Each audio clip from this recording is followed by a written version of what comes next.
Jai Hind. Good afternoon, everyone, and welcome to this edition of Global Eye Talks. I am Sahana Walson. I'm working as an Intel analyst at the Indo-Spheric Kutniti desk of Global Eye Intelligence, and it is my honor to host this timely and pressing discussion on Afghanistan Reconstruction.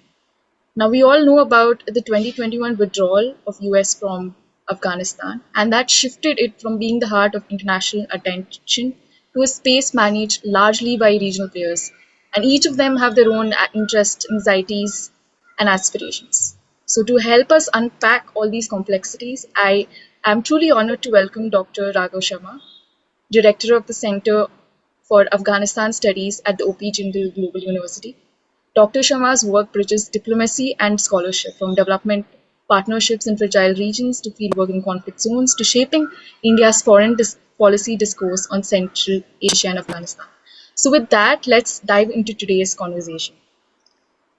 Thank you for that Firstly, generous introduction, Saman. yeah, Dr. Sharma, thank you so much for being with us today. And to begin with, I'd just like to state a remark that US President Trump said, saying that we're going to keep a small force on background to counter China's growing influence. This comment has especially sparked considerable debate given US's withdrawal from Afghanistan. And how do we interpret Afghanistan in this context of the growing great power rivalry in Central Asia? Would you like to give some light over this?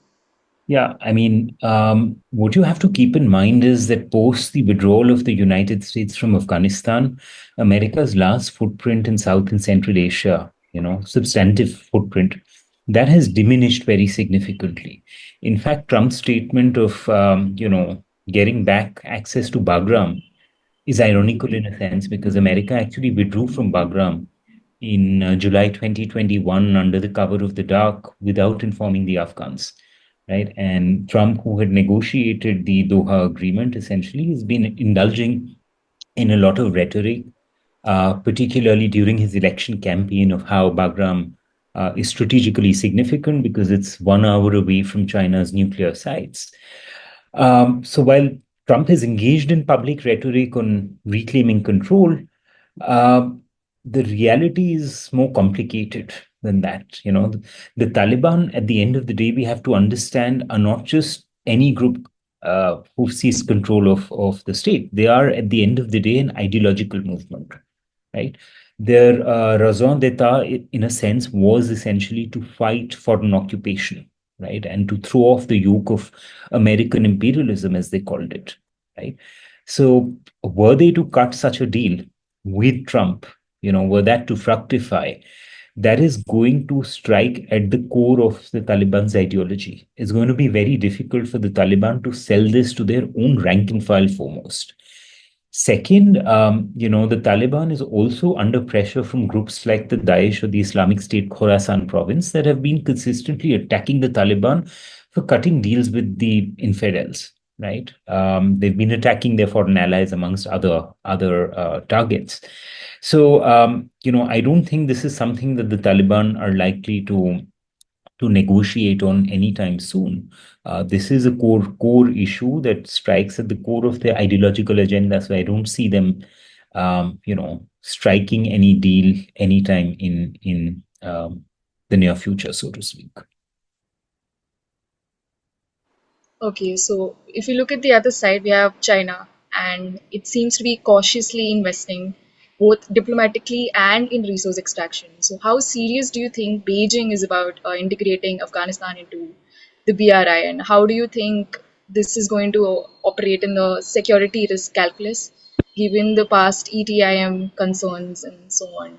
What would you comment over it? Look, Beijing, we have to understand, it's not a new player in Afghanistan. China has historically enjoyed one of the best working relationships with the Taliban, not from 2021, but they go back to the 1990s when they'd kept the door revolving via Rawalpindi, right? And they've managed over time to cultivate and deepen their ties to the Taliban. Afghanistan per se, essentially, traditionally has not been very high up on the security and strategic radar of Beijing, right? It's only 2010 onwards that China slowly begins to recalibrate its position, slowly step up its engagement with Afghanistan, both with the then a government of the Republic as well as the Taliban. And post the withdrawal of the United States, arguably China has emerged as perhaps the most profound external player that is willing to step up to the plate and is not shying away from playing a large role in the Afghan theater, which is not equivalent to filling in to the very large boots that the US has left behind. But yes, China has not shied away from playing a very overt political role in Afghanistan since the fall of the republic. In fact, figures that have been compiled show that it is not Pakistan which has been engaging the Taliban most vociferously at an official level. It's the Chinese who lead the pack. So Okay. empirical evidence bears out the fact that the Chinese have been very, they've made no bones about engaging the Taliban. They've been rolling out the red carpet for them for a number of years before they seized power. But we also have to understand that, while China has talked a lot about economic investments, it's talked about the BRI. Afghanistan is a slip in the road of for China as far as things like the BRI are concerned. China has been talking about investments not since 2021, but since 2010 when they got the contract to mine Mesinak, yeah, the largest copper mine in the world. But the Chinese have not mined an ounce of copper, right? Not even in the 4 years that the Taliban have been in power now. The security is much better, but they haven't mined copper. Uh, and that is primarily because China's core interests do not lie in the domain of economics. Right? So there's a rhetoric of investment. The Taliban have also been saying that we're not dependent on Western aid. China is a partner of economic choice. The Chinese did ink an oil deal. They have revisited the Ainak mine. They've talked about BRI, but their core interest is not economics. Yeah, even their interest in rare earth metals, which are pegged at apparently 1 trillion, that is secondary and that is contingent essentially on what happens in the domain of security, right? And in the domain of security, the Chinese have constantly, or rather consistently, drawn their red lines, and their red line primarily is making sure that this ETIM does not find safe sanctuary in Afghanistan. Now, we do know that the ETIM has sanctuary in Afghanistan. They have ties to the Taliban, right? But the Chinese, and the Chinese are well aware of the fact that the ETIM, while the fighters number in the hundreds, they don't at the moment have the capacity to launch physical attacks from Afghanistan on Chinese soil, right? And that's because not only do they lack the capacity, China shares a short border of 76 kilometers, which is sealed.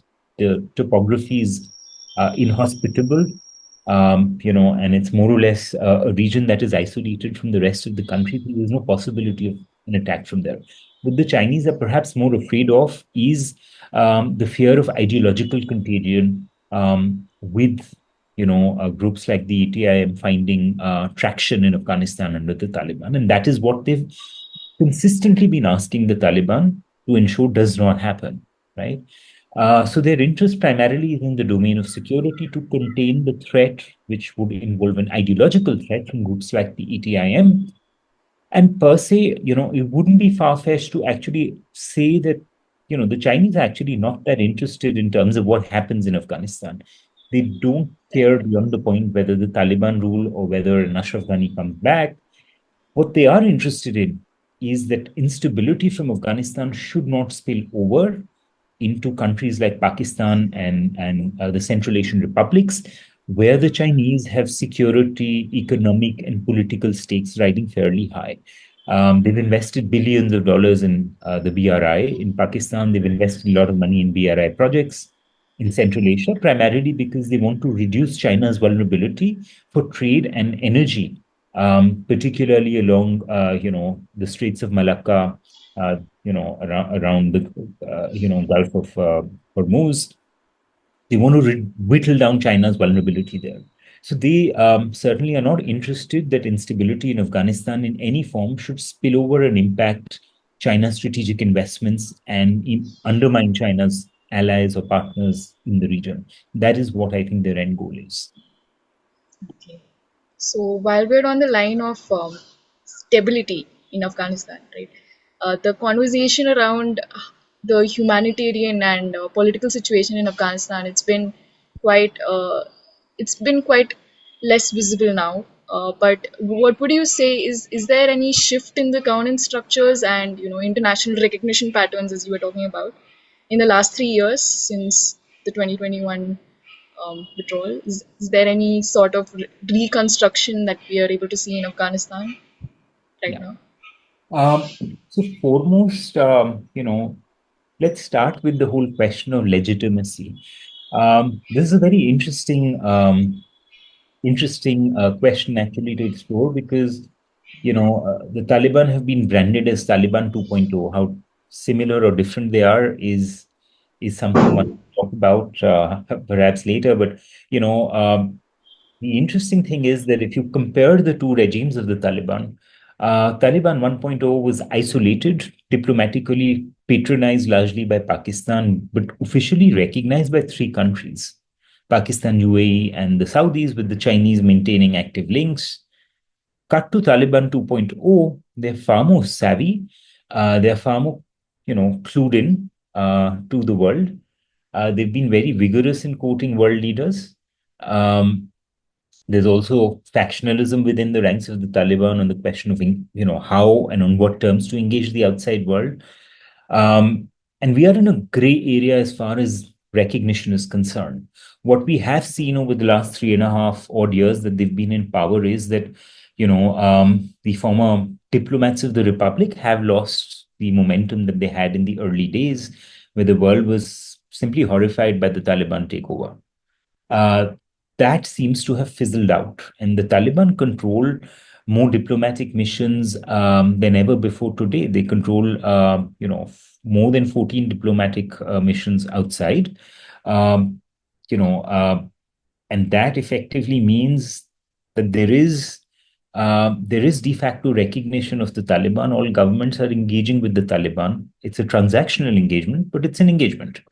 They're not officially recognized. There's no legal recognition. So countries like China and for instance, have exchanged ambassadors. There's ambassadorial level representation on both sides. Recently, a Taliban ambassador also presented his credentials.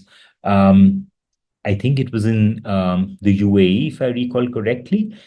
So he presented his credentials, but without the Afghan flag, right? So what do you call that? Is it recognition? Is it not? But what it does show is that there is growing engagement. So we are in a gray area, legally speaking, as far as recognition is concerned, but everybody is practically engaging with the Taliban. They've had in the 2.5 years of data for the first 2.5 years of their rule shows they've had more than 1,300 official diplomatic engagements, a large number of them actually taking place in Kabul, and the other big hubs being Ankara and Doha, right?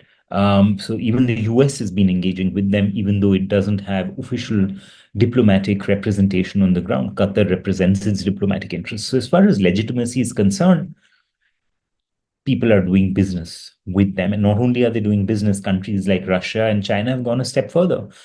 They've actually, they were completely opposed to the Taliban in the 1990s, particularly Russia. The Chinese, not so much. The Russians were. But the Russians have been leading calls for recognition of the Taliban, unfreezing of assets. In fact, Russia, along with Kazakhstan, has gone on to delist Taliban from its list of proscribed terrorist organizations. So there has been unprecedented engagement in the Taliban's second stint in power. And that is because I think these countries are quite clear that they do not want to see a return to the situation of the 1990s, right? The Central Asian republics similarly realize that, their interest lies in more engagement at the moment because they are more and not less connected to Afghanistan in economic terms. So they are keen to engage and ensure that, their interests are protected, and those interests are primarily in the domain of security. How successful they will be in achieving that is another question.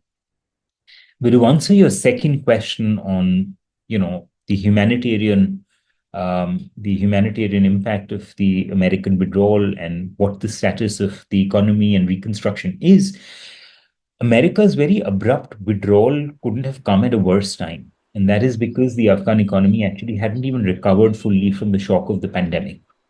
The pandemic had virtually battered the Afghan economy, which had been dependent largely on aid. About 65% of the official budget actually was dependent on foreign aid, right? And what essentially the American withdrawal meant was that there was a sudden turning off of the tap of foreign aid, right? Afghanistan has been, for the longest time, a rentier state, right? And this trap of being a rentier state predates the American intervention in Afghanistan. So the end of rentier income essentially sent the Afghan economy into a shock. And studies show that in the first year of American withdrawal, the economy is said to have contracted between 21 to 28%, which is substantial. That contraction continued in 2022, touching about 7%, right? Since then, the economy has somewhat stabilized, but it remains stagnant. It's not an economy that's really growing. There are pronounced economic challenges because ever since sanctions have been slapped on the Taliban, the country's banking sector remains paralyzed. Trade is very difficult to do because they don't have access to international banking channels. So this really means that the squeeze on the economy, yeah, is quite substantive. But what has prevented the economy from completely tanking and going under has been the fact that essential services have been kept afloat by bodies like the UN, and the United States has been sending cash shipments to Afghanistan every week, essentially to keep those essential services afloat. In fact, that is what has kept even the Afghan currency stable. Yeah, the Afghani actually is valued more than the Indian rupee vis-a-vis the dollar, right? Wow. Which is not normal. It wouldn't have been possible under normal circumstances had there been a complete drying up of dollar supplies to Kabul. So economically, there are pronounced challenges that the Taliban are facing. On the upside, what we do see is that the Taliban have managed to shore up their domestic revenue collection. They have managed to shore up the customs revenue collection. Customs revenue collection was up in the first year of the Taliban's rule by about 136% compared to what the Republic was generating. And that upward trend has continued more or less. But as far as domestic revenue collection is concerned, while that has gone up, it has not met its target. It fell short of its target for the year 2024, 23-24 by, I think, about 34%. So there are areas where the economy is struggling. Developmental aid is flowing in, but no, it's nowhere on the levels it was when the republic was in existence. And that is because NGOs, governments have been very skeptical of pumping in money in a manner which is seen as supporting the Taliban, right? The Taliban, on their part, have been keen to essentially shore up their own domestic credibility, to try and shore up their own legitimacy.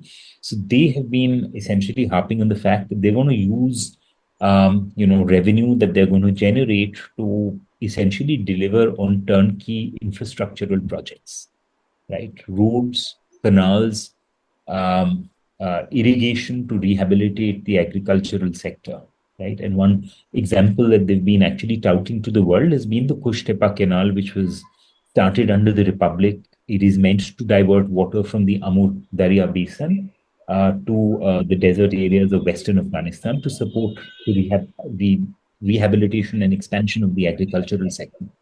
So they want to show that they've been able to deliver. But they're struggling on that front. But the economy hasn't tanked. Interestingly, if you look at the budget figures, the biggest spender, the budget figures again are sketchy, so you have to take them with a pinch, if not a bowl of salt. But the sketchy budget figures for 22, 23 tell us that the biggest spender as far as budget is concerned was the defense sector, right? Which is ironical. The Taliban claim we've restored security, there's law and order. Certainly, the levels of violence have fallen because the perpetrators are now in power. But 40% is very, very substantive, considering that, Afghanistan has pressing developmental needs. This 40% includes defense, it includes spending by the Ministry of Interior, as well as, their intelligence agency called the GDI. Combined, they take up 40% of the government expenditure, which is substantive. This is followed by higher education at 19%, so to speak. So clearly, the Taliban are yet to align their priorities and make a full-fledged transition from being an insurgent actor to a government. What we are also seeing economically is that the Taliban have very recently announced retrenchments across the government sector, running into thousands of employees. As budgets are being slashed, the pension system has been scrapped, something no government had done so far. So when the communists were toppled and the Mujahideen came in, they continued to pay pensions to soldiers and government servants who'd served the previous government, right? And that continued under successive regimes. They have scrapped it, saying that, pensions are incompatible with Sharia. But the reality is that they do face an economic challenge at hand, so to speak. So economically, there are clear areas where the Taliban are struggling, and they're likely to continue to sort of face the economic pressure as far as that is concerned. All right. I mean, there's a lot of interesting points over here that we wouldn't know about Afghanistan because ideally you would think that, I mean, economically, of course, the consequences are varied. I mean, just one interesting point you talked about Russia. I mean, Russia has hosted Taliban delegations, it's engaged diplomatically, just as you mentioned, and it's maintained communication throughout. But how are we supposed to look at Afghanistan from the broader context of Russia's Eurasian ambitions and Russia's confrontation with the West? So how does Moscow perceive Afghanistan in this light necessarily? Yeah. Now, important to keep in mind that Russia actually began by supporting the war on terror. Russia was one of the first countries under Putin to express solidarity and support to Washington's, global war on terror. And that is because Russia saw in it an opportunity both to forge some kind of cooperation with Washington, forge a broad congruence of interest with Washington, but also find legitimacy, just like Beijing, find legitimacy to latch on to the war on terror to also justify its campaigns in its troubled areas like Dagestan and Chechnya. Right? The Russians had an axe to grind with the Taliban because the Taliban in the first stint in power had not only recognized the independence of Chechnya, but allowed a nominal presence of Chechen fighters and allowed the Chechens to establish an embassy in Kabul, right? Which had really incensed Moscow. There were other challenges that they were facing from the Taliban. So the Russians were very supportive, like the Iranians, like the Chinese, of the American military intervention. But Russia begins to recalibrate its position largely in response to the changing dynamics of its relationship with the United States and its Western allies. And there are a range of things that begin to sort of happen, which is starting from, the color revolutions, such as the Orange Revolution in Ukraine, the Rose Revolution in Georgia, the Tulip Revolution in Kyrgyzstan, all of which sees rulers who are perceived as being sympathetic, if not close to the Kremlin, being toppled. And the belief in the Kremlin is that these color revolutions essentially are being bankrolled by Washington, right? Essentially to pluck out rulers who, are in Moscow's strategic embrace, so to speak. And coupled with that, you have the expansion of NATO into the east. You have also, the European Union trying to make inroads into the post-Soviet space. And Russia doesn't take very kindly to this. George Bush also takes up the installation of missile defense shields in Central Europe. which doesn't, sit down very well in Moscow. Um, by the time you get to 2014, Russia's relations essentially with the West have nosedived further because of Russia's annexation of Crimea in Ukraine. And Russia also is more dependent on the Chinese, right? What we also see around 2014, 2015 is the emergence of the Islamic State Khorasan province, right? And Russia had already been fighting Islamists in Syria, or claimed it was fighting Islamists in Syria, and therefore it threw its weight behind the government of Bashar al-Assad. It was at polar ends of the spectrum in Syria as well with the Americans. And the same goes for places like Venezuela, where they were backing chaps like Nicolas Maduro, who the Americans were opposed to. So there were a number of friction points around the world that had emerged, and Russia's downward spiral in terms of its relationship with the West continued as Russia upped the ante in Ukraine, right? So clearly, what we see is that Russia begins to pivot away from Washington and does, in a sense, what might be the unthinkable, which is that it, begins to align itself closely with the Taliban. It cultivates ties to the Taliban largely via Tehran to begin with. And in this sense, it actually forges a broad congruence of interests with Beijing, with Tehran, and even with Rawalpindi, right? And that is because the Russians were now also concerned that, the Americans are going to withdraw. They're going to leave behind an unstable neighborhood, which is going to export radicalism, which is going to export narcotics. And narcotics has been a challenge for the Russians for the longest time. And they believe that the Taliban, could be instrumentalized and used as a bulwark both to counter the challenge posed by narcotics trafficking and by groups like the Daesh. Conspiracy theorists even argued that the US facilitated the transfer of IS fighters from Syria to Afghanistan because they wanted to deliberately leave a troubled neighborhood in the periphery of Russia and China to keep them bogged down. But there's no evidence really to substantiate this in the public domain. This is all conspiracy theory. But the reality is that, yes, I mean, the Russians were concerned. And Russia has one of the highest rates of addiction in the world after Iran. And that is problematic from a perspective of human security for Russia, because Russia has a negative population growth. Drug addiction has led to spiraling HIV rates because of common syringe usage, and the state has to spend money on rehabilitating these people, providing them with care. So it was not a win-win situation for Russia. So Russia essentially sought to instrumentalize its cooperation with the Taliban to protect its security interests, to counter groups like the Daesh, and to essentially, deal with the challenge of narcotics. Um, so you have to frame Russia's realignment, both in terms of what was happening on the international stage, but also what was happening domestically, which is the Taliban were now, post by 2010, gaining military and political momentum. Okay, I mean the fact that I think it's true that holds true for a lot of other countries too, like Iran, Pakistan, True. because on the one hand they have their own regional ideological aspirations, but there's also the border crisis they have, the refugee crisis they have. I mean, what would you say, like ties of Iran with Taliban, ties of Pakistan with Taliban? How do they picture in their own regional problems and their larger ideological aspirations, to say so?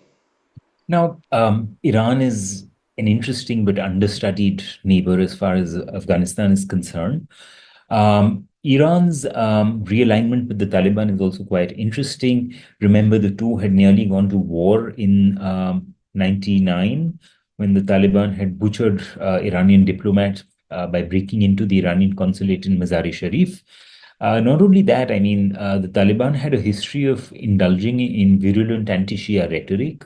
They had massacred Shias in the city of Mazar-e-Sharif and in Yakolang, which is a small district in the province of Bamiyan. It was the site of some horrific massacres. And, the Shia Hazaras were one constituency that Iran had nurtured very carefully and cultivated over the course of the Afghan conflict. Uh, but Iran's realignment with the Taliban, while it appears surprising on closer examination, it should not surprise us because Iran has been, despite being a theocratic state, it's been a hard-nosed practitioner of realpolitik. Um, Cut back to 1996, when the Taliban were advancing on the capital, Kabul.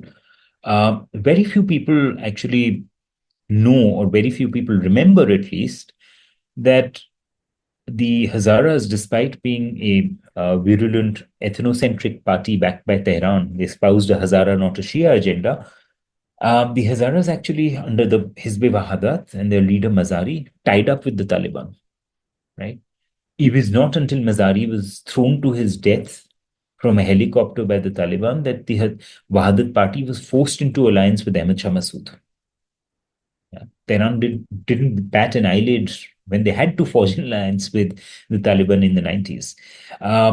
And that is actually, that's a pattern of Iranian policy if you look at the engagement, not just in Afghanistan, but in other parts of the world as well. Theocracy has not really dictated their foreign policy choices, and Afghanistan, to that end, is no exception. And what we do sort of see is that Tehran, began by supporting the American intervention, but then turned against it. Remember, Iran was meeting the Americans under the 6+1 format at the UN. It did warn them that the Taliban are planning something big, and then 7th September, you had Ahmad Shah Massoud's assassination.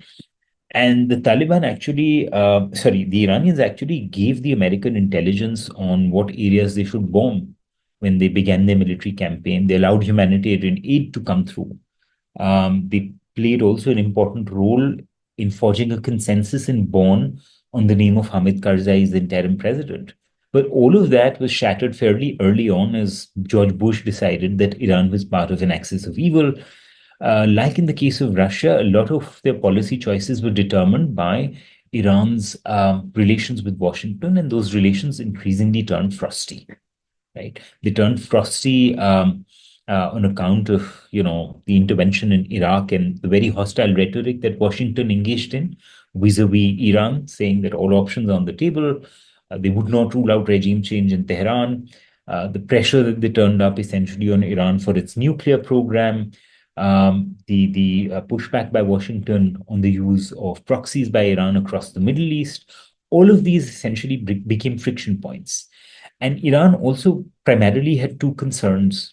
It had concerns of, a rampant increase in narco trafficking from Afghanistan. Iran has one of the highest rates of heroin seizures in the world. I think 25% of the heroin seizures in the world are from Iran. 74% of the opium seizures are from Iran in the world. All of these are Afghan narcotics. So the state has to spend a lot of money on surveillance, but also on rehabilitating population addicted to drugs. They were also concerned, like the Russians, with the rise of the Daesh in Afghanistan, which they saw as a threat, largely because Iran has, a Sunni population in the Sistan Balochistan province of Iran. And Iran doesn't have a great track record of treating its own minorities. There was fear of contagion and radicalization. The Daesh has engaged in a lot of virulent anti-Shia rhetoric. They have targeted Shia places of worship, Shia processions in Afghanistan. So Iran had reason to be worried. And they also wanted to draw the red lines for Washington, that they could, if Washington could turn up the pressure on Iran, Iran also wanted to flex its muscle and demonstrate that, they were not obliged essentially to support the American military mission. Yeah, they could turn up the heat and, make things quite nasty for the Americans. And by 2007 onwards, you have credible reports coming in of Iran supplying arms to the Taliban, which again gives you a sense that if arms were flowing in by 2007, they actually started forging contacts with the Taliban much earlier.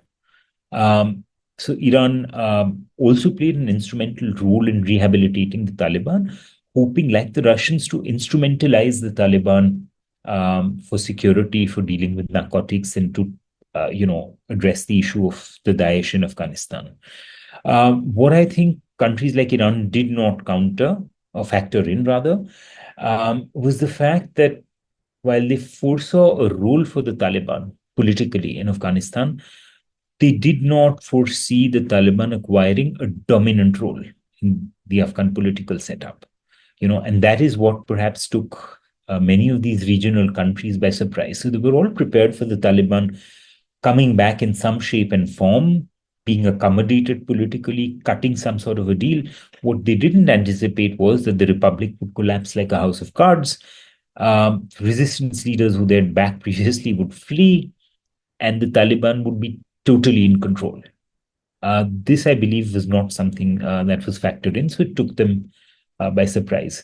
But Iran is going to be a consequential neighbor. It does wield very significant cultural and economic influence in Afghanistan.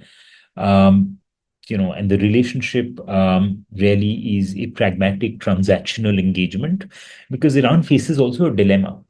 The dilemma is essentially that they're engaging the Taliban, yes, for pragmatic reasons, but they are going to find it hard to justify it to the constituencies they had supported for and nurtured for the last 30 years. That is primarily the Farsi ones or the Persian speakers in Afghanistan, which encapsulates a whole diverse range of groups and groups like the Hazaras. And what Iran has done is that, they have decided to, for now, engage the Taliban. They've told leaders like Ismail Khan and his followers that you can enjoy your holiday, but don't engage in political activity against the Taliban for now. So they've not kept everything off the table, but at the moment, they're not doing anything very much. And that is for good reason. As far as Pakistan is concerned, Pakistan, has, its relationship with the Taliban is not a linear relationship.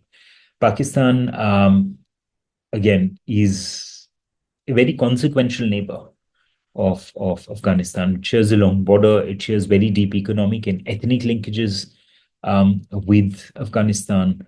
The Taliban have political, economic, familial ties across the Durand Line. So there is a lot at stake, so to speak. And Pakistan, as we know, has been seminal in the Taliban gaining momentum once it emerged in the mid 1990s. It is well documented that they gave military, political, diplomatic, economic support to the Taliban in the 1990s. And the Pakistanis, post 2001, essentially were arm twisted into supporting the American mission. They were never, their heart was never there in actually backing the Americans fully in Afghanistan, right? And they consistently hedged their bets. Uh, Pakistan was effectively the rest and recreation facility for the Taliban.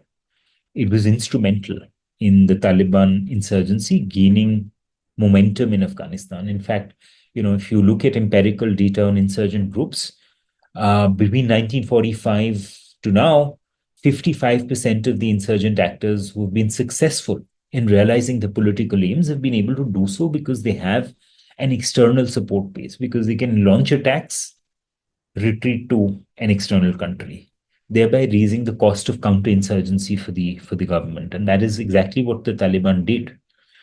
Uh, but the relationship has not been a linear one, as I said, and that is because while the Taliban, once in power, have cooperated on certain issues with Pakistan, so Pakistan has a presence on the ground on a scale that never existed during the years of the Republic.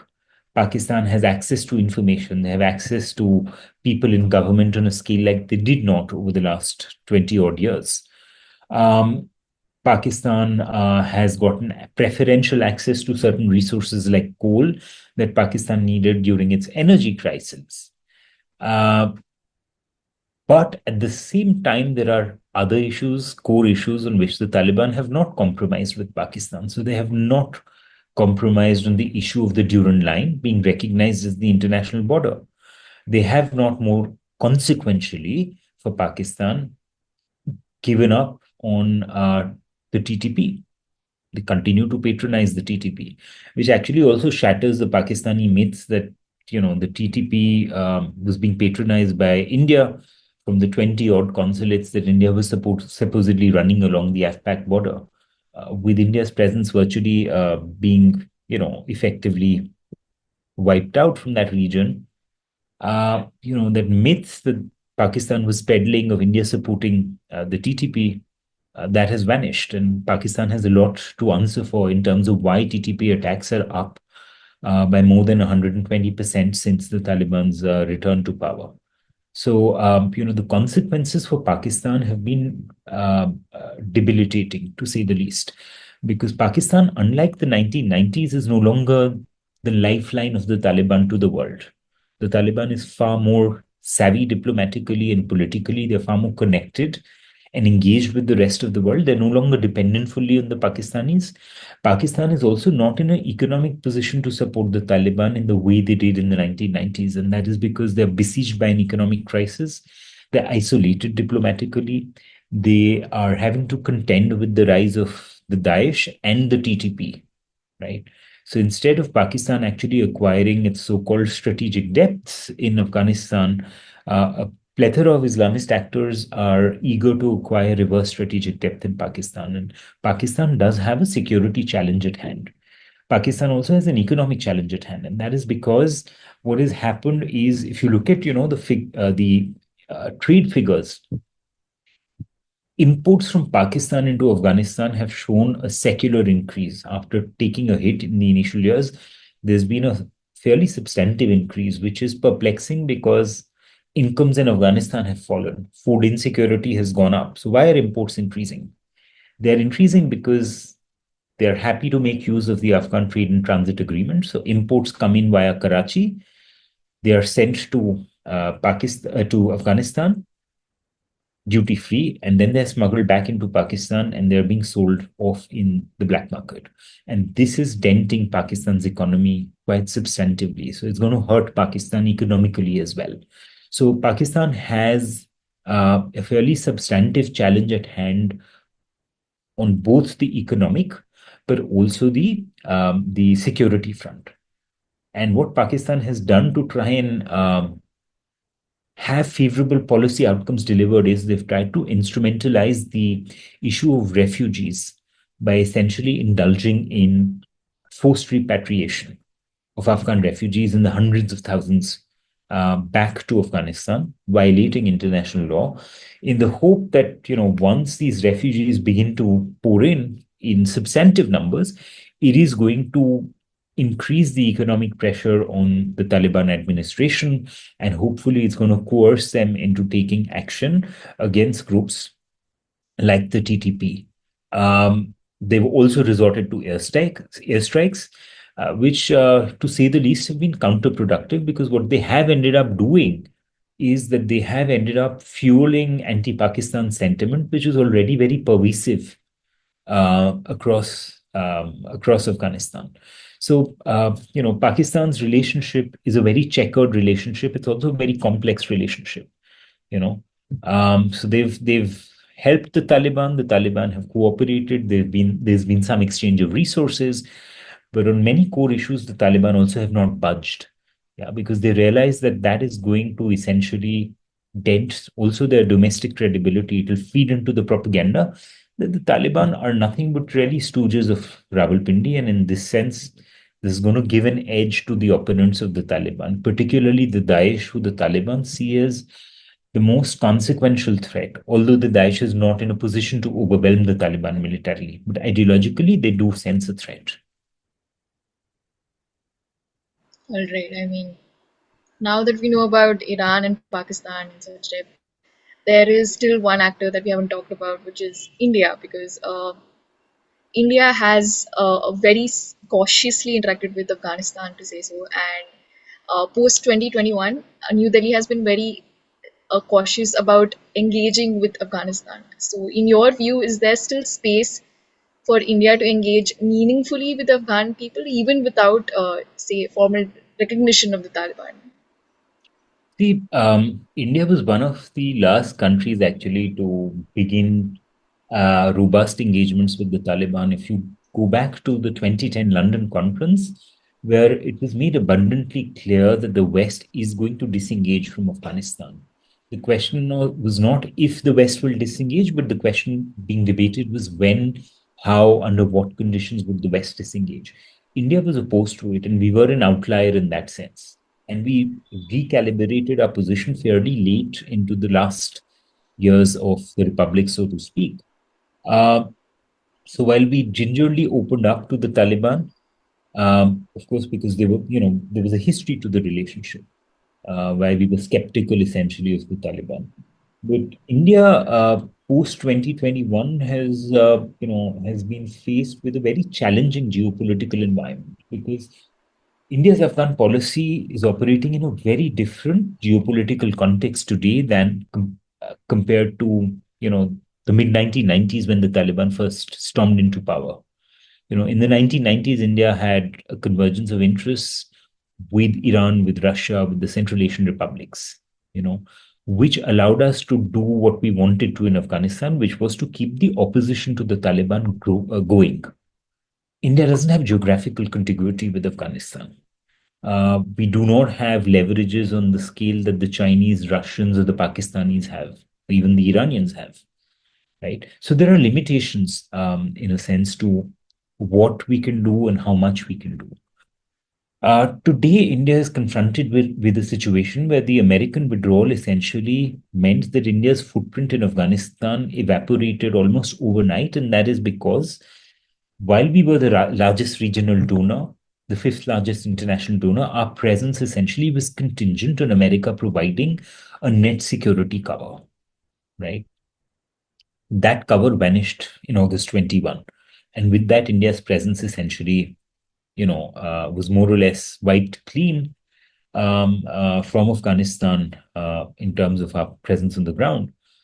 Post 2021, India's the geopolitical environment India is operating in is very different because Moscow, Central Asia, Tehran, they are all sort of working together with Beijing and Rawalpindi. And India does not have a congruence of interests with either Beijing or with Rawalpindi.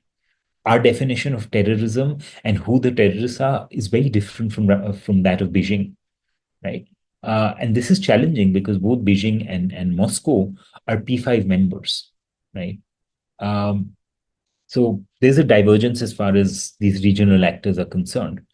Even Tajikistan, which was the most ardent critic of the Taliban, is doing business with the Taliban. They've handed over the consulate in Kharog to the Taliban. And they do admit that doing trade with Afghanistan under the Taliban is easier because corruption is less, they're spending less money on security. So they host the opposition NRF, but they've given the consulate to the Taliban. So every country is engaging in a transactional engagement with the Taliban, right? Completely overseeing, of course, all the problematic human rights record that the Taliban have, but they're all doing business, and India, therefore, is no exception, right? And the perception in Delhi is that they are the government of the day effectively. They control the state, so they have to be engaged with. Internally, none of the leaders who India and the others had supported in the 90s against the Taliban are in the country. Not a single one of them. The only exception is Abdullah, who is in the country, but Abdullah is not a military commander. Right? There's a crisis of legitimacy of the opposition as well. So the options on the table are not very many for India. And I think India has done well in terms of keeping that channel of communication open with the Taliban. We've done well in terms of responding to emergencies like COVID and the earthquake in Afghanistan by giving aid, right? But beyond that, India has also been very big on rhetoric as far as people to people ties are concerned and what is actually panning out on the ground. And I think this has been our weak spot. So India announces an emergency e-visa policy, but then backpedals on it, right? We got close to, I think, 70,000 applications within the first few days that the e-visa was announced, showing how much Afghans essentially looked towards India in their moment of vulnerability.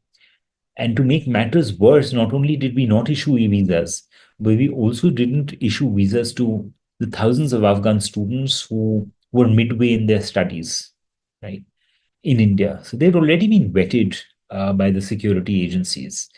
Uh, Visas were essentially turned down to them. And this made for very poor optics because, on the one hand, you were denying visas to students and those seeking medical care, but you were organizing online courses in collaboration with the IIM for, members of the Taliban bureaucracy. That's not great optics. Um, Substantively, it's not a bad thing to do because many of these mid-level officials in the government were not ideological Talibs, but were essentially carryovers from the Republican era. They are manning the bureaucracy. Some of them have already been trained in India, but this made for very poor optics. It also made India appear as an opportunistic, profit-seeking country that was interested in rhetoric about supporting the Afghan people, but didn't really do so anything to really support them on the ground. And I think this is something India really ought to reconsider and see what we can do to mitigate the impact of this, because I think India had worked very hard over the last 20 years to find its way into the hearts and minds of the Afghan people. Our aid program was much smaller compared to the US, or what other Western countries were doing. But yet it had managed to make a huge impact, and we had created constituencies of goodwill. And I think India really needs to think about what it can do to prevent those constituencies from being squandered away. We've already lost a lot of ground. Um, while there's been consistent demand from the Taliban to revive reconstruction projects that India had undertaken, so far we haven't seen any involvement in that front either. Um, I don't know how long this approach of muddling through would carry on, because we have only what we like to call a technical team on the ground. So its presence is limited. We are not issuing visas. We don't have any contact as such. We have the air corridor going on, which allows for limited trade, but substantively, there's nothing very much that we're doing. In fact, India is nowhere on the picture when it comes to shaping the discourse on Afghanistan. So there's a lot of talk in our strategic community that Afghanistan is of strategic importance to India. Well, if it is, then I'm sorry, like India is not there, not only on the official diplomatic level anywhere, in terms of engaging political actors, but unofficially, there's not a single dialogue on Afghanistan of international consequence or even national consequence that India has hosted in the last 4 years. We don't host any Afghan academics, many of whom were keen to come to India.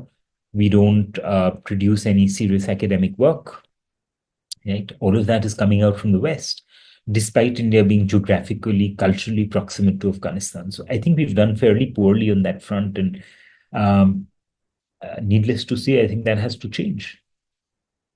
Yeah, I mean, so what we're seeing largely is the rise of de facto engagement, so as to say, more than formal recognition of Afghanistan. So, That's across the board. yeah, I think there is a lot of scope for India to work on the other, academic collaborations and all of that. So, Politically, lastly, alone. I mean, imagine a politically as small well. Yeah, country like Austria is hosting opposition conclaves. Uh, I'm not saying we should host an opposition conclave, but are we even hosting, political dialogues in Afghanistan that brings together different stakeholders? Ankara is doing that. Turkey is engaged with the Taliban big time. That hasn't stopped them from engaging, political, academic, humanitarian, civil society actors of different hues. So if we think we are a player and we want to project ourselves as a power, what is stopping us from talking to them? yeah. I mean, I think India has looked at Afghanistan as from a very state-centric approach rather than a people-centric approach, where we involve more ethnic groups, more civil society, academic institutions to have diplomatic engagement, which I think is quite more substantial to the work of the Afghanistan reconstruction, so as to say. So, Dr. Sharma, thank you so much for having this talk. I mean, there were a lot of multi layered approaches of one nation, Afghanistan, in a lot of regional actors. So, would you want to give any closing remarks on the Afghanistan reconstruction that is in the process right now? Now, there are no substantive reconstruction projects essentially that have been underway as of now. And that is because, as I said, everybody is very circumspect about engaging the Taliban. No country wants to essentially be seen as directly supporting the Taliban, and that is because of Taliban's very checkered record on human rights and particularly their treatment of women, which has become a sticking point as far as this engagement. Easy ways around this, and that is largely because, if you don't engage them, you're essentially exacerbating the prevailing humanitarian situation, one which is quite dire because food insecurity is up. Unemployment, particularly among women-headed households, is on the rise. And, there are a substantive number of women-headed households because a lot of women lost men in war. And with the Taliban essentially preventing employment, this makes matters very, very hard, to negotiate, so to speak. But at the moment, I think the only solution lies in trying to engage these people on the ground because the Taliban is also not a monolith, right? There are factions within the Taliban who look the other way as far as underground schools, running underground schools for girls is concerned. The Taliban have allowed the UN very quietly to actually continue female employees, have them on their payroll and have them continue to work. And that's been a result of quiet negotiation. But I think a right balance has to be found in terms of, negotiating with them, but also making them accountable for their actions vis-a-vis 50% of the population. So they're not going to concede to everything because what are the leverages that the world has? But at the same time, I think one has to find the balance between negotiating with them, but also making them accountable for some of their actions. But any solution that will pave the way for reconstruction, yeah, and more involvement, that will have to come from within Afghanistan. The Afghans will have to lead that. I think Of course.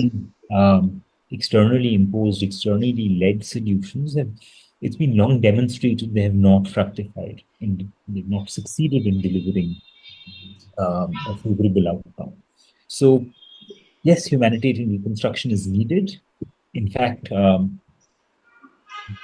there's been a lot of demand from the Taliban, particularly from countries like India, to get involved in reconstruction and undertake projects like damming up of rivers. Uh, but none of that is going to happen unless the question of recognition, unless the question of dealing with women's rights is addressed anytime soon. And there are very few signs of that happening anytime in the near future. I mean that pretty much sums it up. I think the regional reconstruction in Afghanistan it is a dialogue that is not just about humanitarian approaches and the regional actors that are involved in it, but it's also about understanding the deep fault lines and the fragile hopes of a region in transition. And with that, I think we can conclude this talk. We can conclude the podcast. Thank you so much again uh, Thank you for having me, and this enriching and multi-layered conversation. Yeah. thank you. I hope I was able to answer your questions. Good afternoon, sir. Good afternoon. So I was listening to the entire conversation and I think it was very insightful. Thank you for your time. Thank Uh, I you. just had one remark. Yes. While listening to your conversation, I thought of a model which is like the basic model of peace and conflict studies. First, you have to make peace, like peacekeeping. So peacekeeping is basically ensured by the Taliban cadre, which is, ruling on the ground.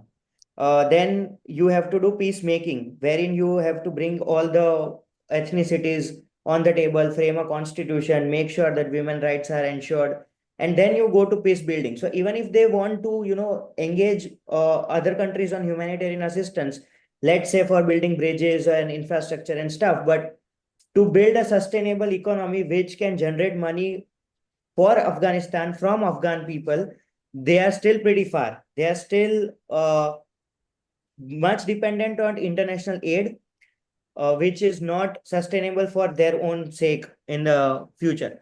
But they are not resolving this issue, and I tried to contemplate it in the context of Syria, because when Syria fell, the main concern in the intellectual community was, how do we approach this?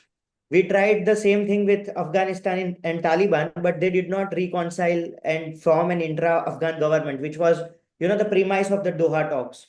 So they did not do that. They could not do that. They tried, they could not do that. How do we make sure that in Syria we have an all consensus government and an all consensus constitution, and which is where Turkey has been very influential. So this is what I could brief up your entire talk into. It was wonderful, sir, listening to your thoughts. Mm. Although I don't think the Taliban will go down the path of constitution making. That is because Yes. they're a different political animal compared to the HTS in Syria. So I think Hmm. they're going to go down that path. And, ethnicity is a very slippery slope, and it's very difficult actually to straitjacket Afghans into ethnic groups. Who's Abdullah? Abdullah, he's actually what the Afghans called a Duraga, a two-veined. His father is Pashtun, mother is Tajik, but he's identified as a Tajik, not as a Pashtun. Problem is that, I mean, why will the Taliban involve the others? What is the leverage? They were getting $40 million aid from the US. And that was the only source of income that they had, except for the illegal stuff that they used to Why do. why is America giving this money? Why is even European Union giving aid? The reality is none of them actually want refugees. So if the economy tanks completely, you'll have to right now people, I'm not going to go and fight for $100 a month if I'm getting $150 or even $100 as a civilian working somewhere. Okay. Hmm. But I will fight for $100 if I can't even make like $20 a month and feed my family. Then I'm willing to go and fight on the front line. I'd also be willing to take a risky journey to make my way to Europe, right? None of them essentially want a revert to the situation of the 90s where people became fodder cannon for these groups. I mean, whether it's And the which is why the EU has been engaging more with the Central Asian countries, be it on the energy or anything. Post 2021, uh, like the engagement has increased. They were already engaging, but they thought this is the sphere of influence of Russia and China. But now the stakes are much higher due to the migration and refugee True, crisis. but remember Central Asia, the big player is China actually now. Mm. Russia is actually playing second fiddle to the Yes, Chinese. The Chinese yes. have the second overseas military base in Central Asia. They've been patrolling the Wakhan for the longest time. Americans की presence नहीं है central Asia में. आपको क्या लगता है Bagram वापस मिलेगा? I don't Trump, think. even I don't think so. But Trump is like, we'll get it back and stuff. But I don't Rhetoric think is that's one thing. possible. Rhetoric is one. See, it has also a lot of not just military but also ideological value. Remember, I mean, Haqqani was incarcerated in Bagram. Why would he invite the Americans over there again? Hmm. How will they justify it to their rank and file? Hmm. I don't think that's going to happen anytime soon. There were reports in between, unconfirmed, that the Iranians and the Chinese have put their boots on the ground. They're training some of the Taliban forces in Bagram, but so far, kuch आया नहीं है to substantiate that. So I don't think the Americans will get back Bagram anytime soon. It's more of rhetoric Right. uh, in political big talk, but I don't think any of that is happening. And that won't happen. Russia won't let that happen. If the Iranian talks right now, they have already occupied with Russia, Ukraine, then Gaza talks, then Iran nuclear talks. It's they're already overstretched. So to initiate talks with the entire cadres in Afghanistan is beyond their capacity at this moment. True, true. So that would be it, sir. Thank you.